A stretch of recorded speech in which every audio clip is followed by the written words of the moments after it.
Շնորհակալություն, հարցս կրկին ուղղում եմ Հայաստանի Հանրապետության վարչապետին։ Մեծարգո վարչապետ, տարիներ շարունակ բանակցեցինք Հայաստանի եւ Ադրբեջանի հարաբերությունների կարգավորման փաստաթղթի շուրջ եւ մարտի 13-ին հայտարարեցինք այն մասին, որ այո, պայմանագրի բոլոր կետերը համաձայնեցված են եւ Հայաստանը համաձայն է ստորագրել փաստաթուղթը հենց այսօր։ 50-ից ավելի երկրներ եւ միջազգային կառույցներ իրենց դրական արձագանքով խրախուսեցին թե Հայաստանին, թե Ադրբեջանին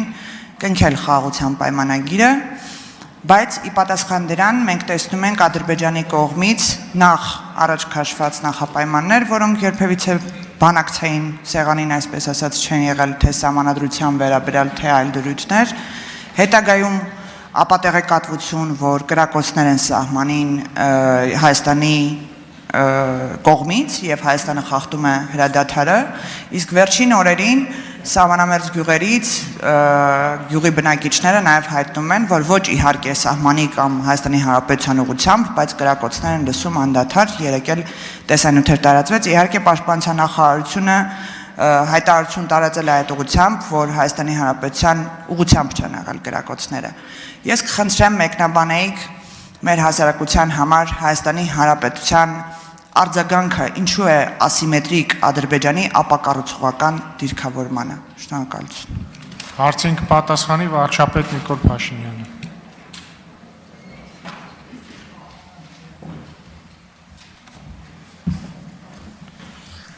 Շնորհակալ եմ Տիկին Մինասյան հարցի համար։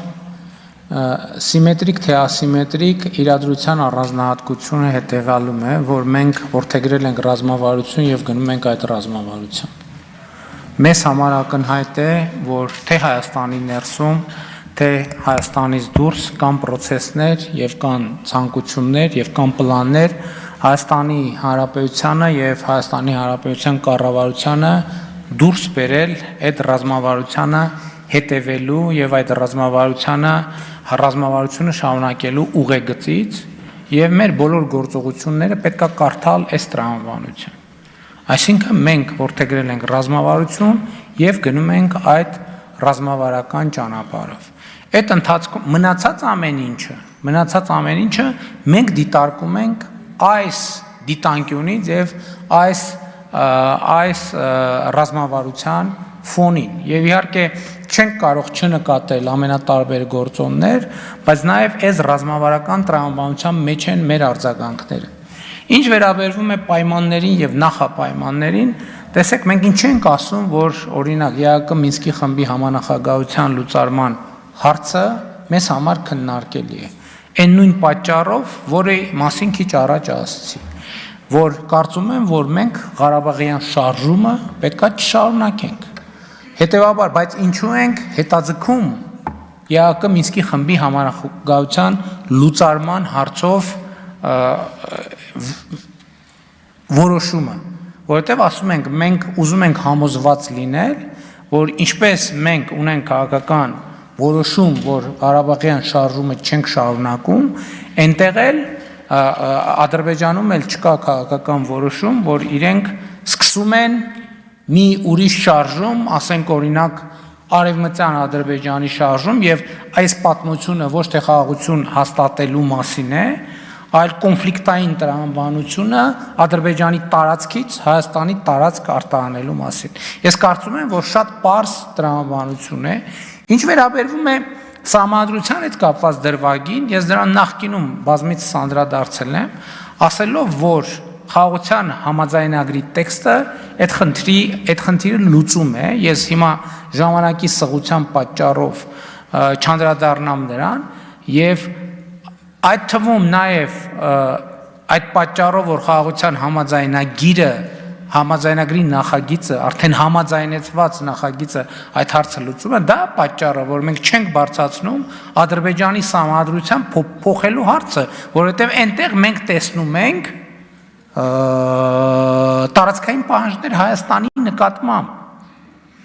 եւ սահմանադրությունների եւ այլնի հետ կապված մտավախությունների լուծման ճանապարհը ռացիոնալ մոտեցում ոչ թե նա, որ եկեք մենք ասենք դե ուրեմն սահմանադրությունը փոխեք, որ խաղաղության որ մտավախությունները փարատվեն եւ խաղաղության համաձայնագիր ստորագրվի, այլ մտավախությունները փարատելու ամենակարճ ճանապարհը խաղաղության համաձայնագիրը ստորագրելն է, որովհետեւ խաղաղության համաձայնագրի ստորագրումից եւ վավերացումից հետո այդ տեքստը, այդ փոխադարձ պարտավորությունները կստանան ավելի բարձր իրավական ուժ, քան մեր ներքին օրենսդրությունները։ Սրանում է ամբողջ հարցը։ Արձագանք։ Շնորհակալություն, պարոն վարչապետ, ես կխնդրեմ ուղղակի նկարագրեք իրավիճակը, երբ օրինակ ինչպես Հայաստանի քաղաքական ընդդիմադիր դաշտն է շեշտում կամ որոշակի շրջանակներ հանրության կողմից ասում են, որ մենք չպետք է արձագանքենք այնպես, ինչպես արձագանքում ենք, օրինակ Հայաստանի Հանրապետությունը պետք է անընդհատ չասի, որ այո, պատրաստ ենք ստորագրել, հենց այսօր պատրաստ ենք ստորագրել, ինչ կլիներ, եթե օրինակ հակադարձ ձևով ըստ Ադրբեջանի տրամաբանության մենք պատասխանեինք Ադրբեջանի այս դիրքորոշումներին։ Նախ մենք ասում ենք պատրաստ ենք ստորագրել, որովհետև պատրաստ ենք ստորագրել։ Այսինքն ես իրոք պատրաստ եմ ստորագրել։ Եվ իմ տրամաբանությունն այն է, որ նույնը պետք է հնչի Ադրբեջանից, որովհետև այդ թուղթը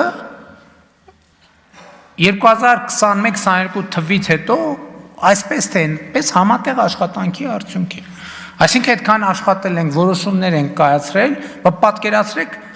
համաձայնեցված տեքստը, ասենք չէ, պատրաստ չենք ստորագրել, բայց եթե պատրաստ չենք ստորագրել, ինչ ենք համաձայնվել։